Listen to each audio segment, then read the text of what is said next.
ॐ महाम्बोधस्तीरे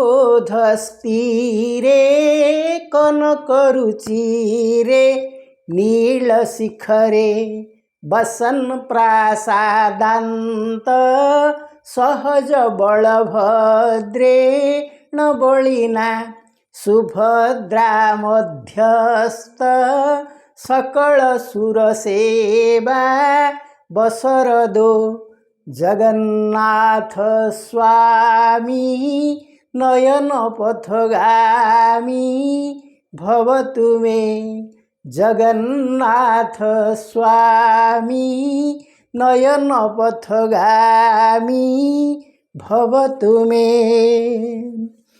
जेहु महोदधीतीरे स्वर्णकान्ति नीलाद्रिरे स्थित महामन्दिर रे नित्यराजित सादरे संगते गेनी बलभद्र भद्रावेनी देवंकु पयर सेवा करीण दत्त पथुकी मोनय न पथे हुवन्तु प्राण स्वामी मो से जगन्नाथे पथुकी मोनय न पथे हुवन्तु प्राण स्वामी मो से जगन्नाथे। ओं वसुदेवं सुतं देवं कंसचाणूरमर्दनं देवकी परमानन्दं कृष्ण वन्दे जगद्गुरुं कृष्ण वन्दे जगद्गुरु। हरि ओम। ओम नमो भगवते वासुदेवाय। ओम नमो भगवते पुरुषोत्तमाय। प्रिय सज्जन वृंद, आजिर यही भागवत पठन और प्रवचनर पावन परिसर को आपण मानक स्वागत जनाऊँ। भगवान का अशेष करुणारू आम्भे माने ए पर्यंत परमशास्त्र भागवतर चतुर्थ स्कंधर त्रयोदश अध्याय सारी चतुर्दश अध्यायर किछि अंश पाठ करिथिले। आज आम चतुर्दश अध्यायर अवशिष्टांश को पाठ करिबा। ताहेले ए पर्यंत आमर आलोचना भितरे जहा थिला आमे माने जानिथिले जे बेण नामक जने राजा से ध्रुवंक वंशरे जन्मग्रहण करथिले, किंतु ध्रुवंकर से संपूर्ण विपरीत चरित्र थिले। तांको पाखरे भक्ति भाव नथिला।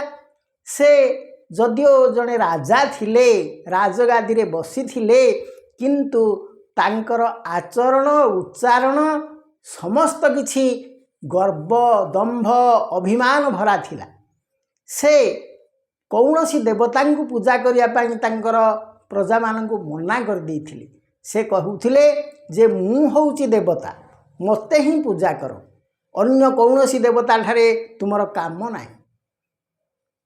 कारण मनीष मध्य एई फळी हेई जाए, जेतेबेले से साधारण मनीषटीए थाए, बेले बेले से असाधारण हेई जाए। कौनसी भाग्य बल से गोटे उच्च स्थान को जाए भारी बा बहुत गुड़े प्राचुर्य से पाई जाए, सेतेबेले से मद मत्तरे अहंकारग्रस्त हो जाए एवं से केबे हेले भाभी पारे नहीं जे मो उपरे भगवान अछंती एवं मु केबे हेले सर्वशक्तिमान नुहे। मो उपरे केते केते बड़ बड़ अछंती, तांबड़ा तांबड़ा जगत अर्थ आहुरी बड़ केते अछंती एवं सर्वशेषर समस्त शक्तिधर होचंती भगवान। किंतु जेतेबेले अहंकारग्रस्त मनुष्यटा हो जाए, ता पाखरे जेतेबेले रहे नाही कौनसी भक्ति भाव, कौनसी आध्यात्मिक चिंतन रहे नाही, सेतेबेले तार आत्मगर्व बढ़ी जाए। तेणु से निजको दाम्भिक भाव में प्रतिष्ठा करे एवं से गर्व दंभ अभिमान रे भरी जाए। सेथिपई आमर एई गर्वी दाम्भिक लोक मानकु देखि ରାଧାନାଥ ରାୟ କ'ଣ ଲେଖିଲେ? ଇଚ୍ଛନ୍ତି ଦାମ୍ଭିକେ ହସ୍ତେ ରଖିବାକୁ ସମସ୍ତଙ୍କ ଭାଗ୍ୟ ଡୋରି, ନିଜ ଭାଗ୍ୟ ଡୋରି କାଳ ହସ୍ତେ ଏହା ପକାନ୍ତି ହେଳେ ପାଶୋରି। ତେଣୁ ଯେତେବେଳେ ମଣିଷ ମନରେ ଗର୍ବ, ଦମ୍ଭ, ଅଭିମାନ, ଅହଙ୍କାର ଭରିଯାଏ, ସେ ଭାବେ ମୁଁ ହେଉଛି ସର୍ବଶକ୍ତିମାନ।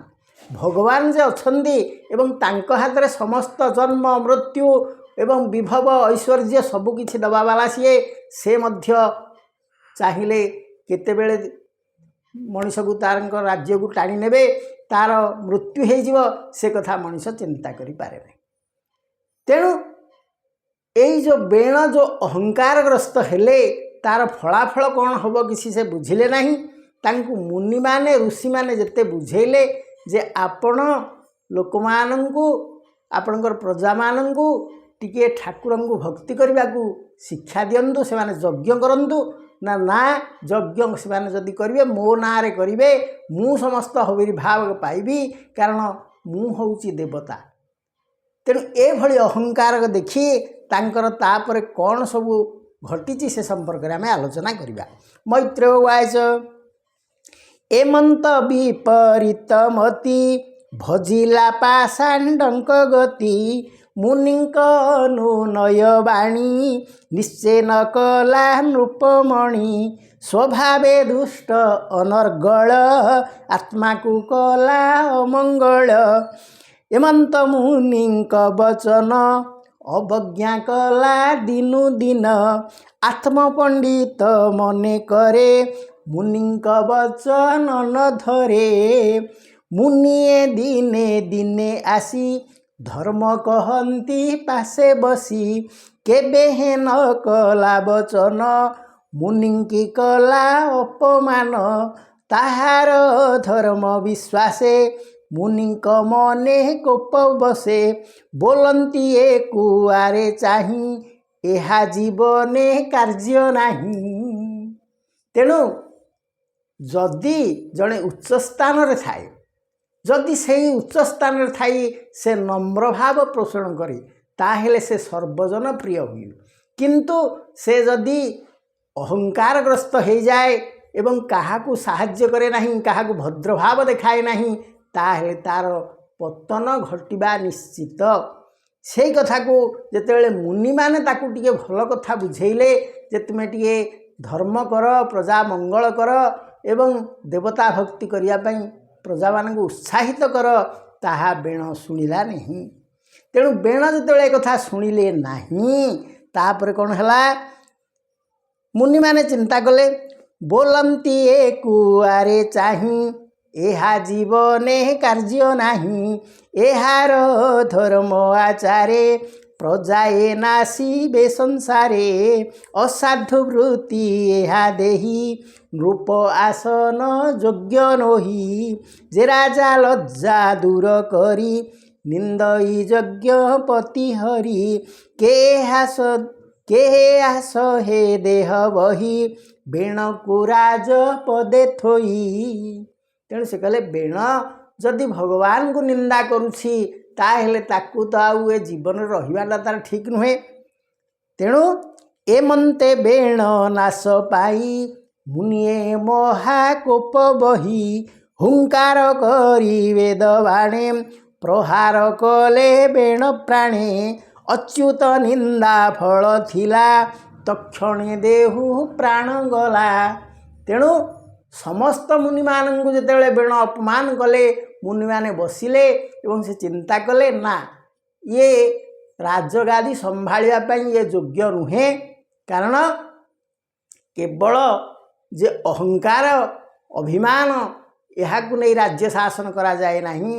ଯିଏ ପ୍ରଜାନୁରଞ୍ଜନ କରେ ନାହିଁ, ପ୍ରଜାମାନଙ୍କର ମଙ୍ଗଳ ଚିନ୍ତା କରେ ନାହିଁ, ସେଭଳି ଶାସକ ଗାଦିରେ ବସିବା ଉଚିତ ନୁହେଁ।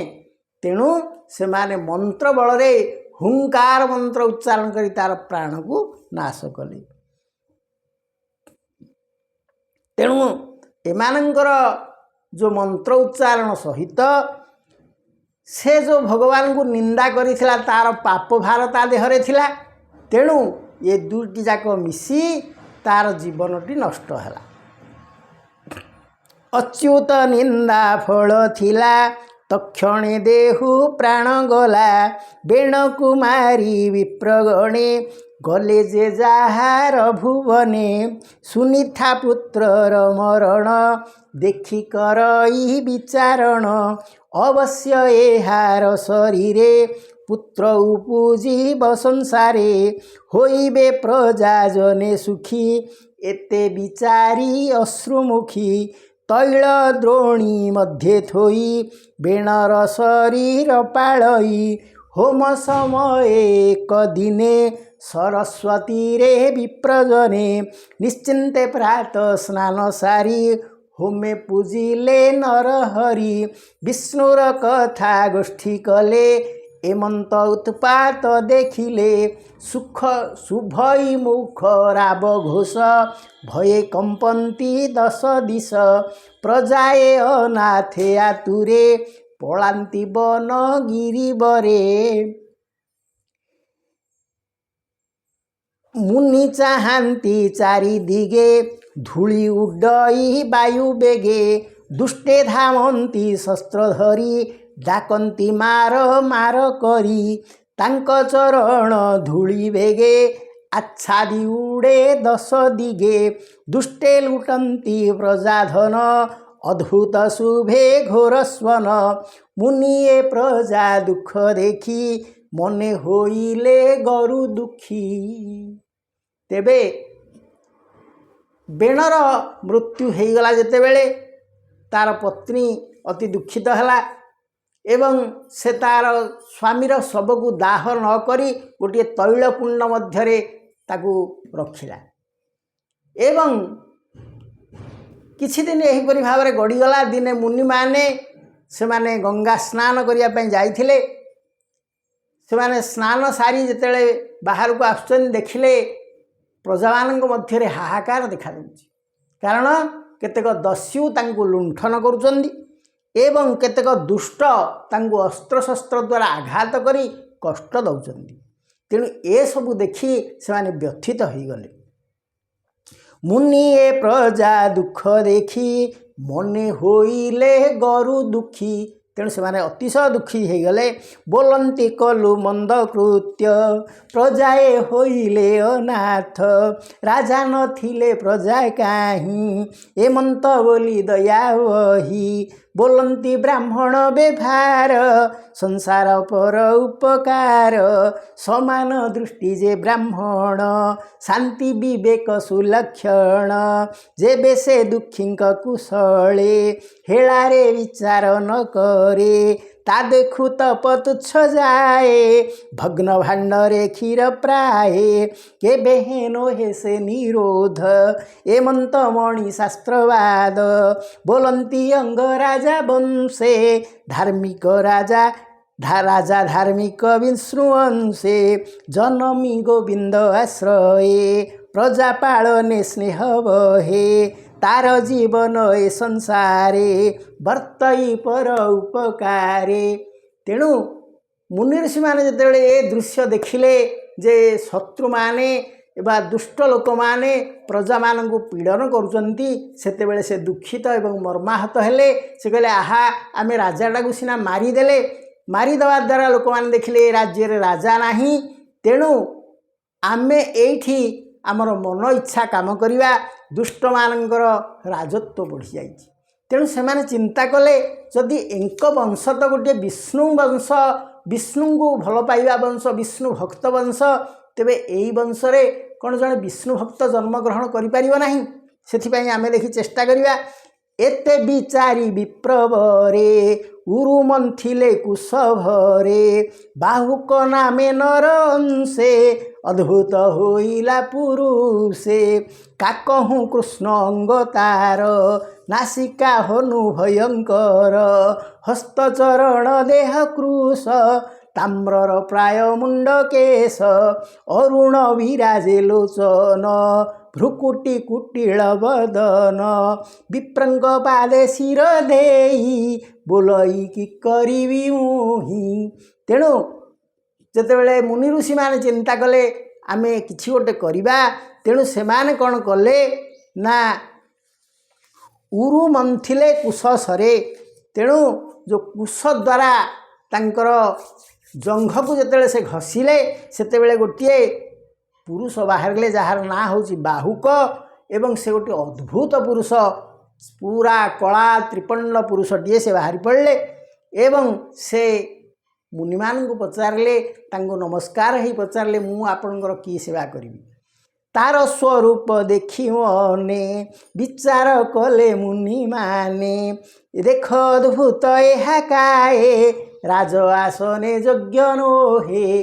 तेणु से भाविले जे आमे चल मंत्र बल गोटे पुरुष सृष्टि करवा जे कि राज्य को शासन करिवो। विष्णु वंशरे से आसू विष्णु अंशरे से आसू एवं राज्य शासन करू। किंतु तार रूप थिला भयंकर से त्रिपंड कला थिला पति पतला शरीर तार थिला। तेणु एमाने कहले ये कि राज्य शासन करिवो। देख अद्भुत एहा काए राज आसने योग्य नोहे एहाकु आम्भे राजा कले संसार नाशिब ए फले एमंत विप्र विचारिले निषाद बोली आज्ञा देले।